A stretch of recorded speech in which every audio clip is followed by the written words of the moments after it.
Sundance almost feels like a pipe dream. Having a movie premiere at a place like Sundance is so exciting because you know that it's going to be seen and people are going to care about it.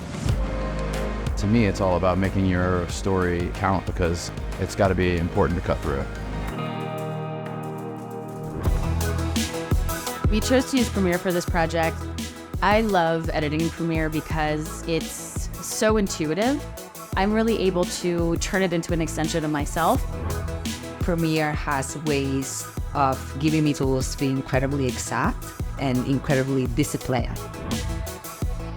We use speech to text to create a transcript and then automatically add captions, and having it in Premiere made it really simple, really easy. She was very convincing.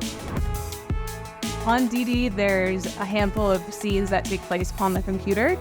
We used Photoshop and Illustrator to build all these 2008 era computer assets and then animated these computer sequences in After Effects. I made a fire. Filmmaking is collaboration. The biggest thing is finding collaborators you trust and tools you trust. On Penelope, we were working remotely in the Pacific Northwest. I'm a huge fan of camera to cloud. It allows you in real time to be getting dailies while you're on set. The core production team was in New York, but we had people in LA and in Mexico. And so the collaboration really kind of happened in the space of Premiere Productions and Frame.io.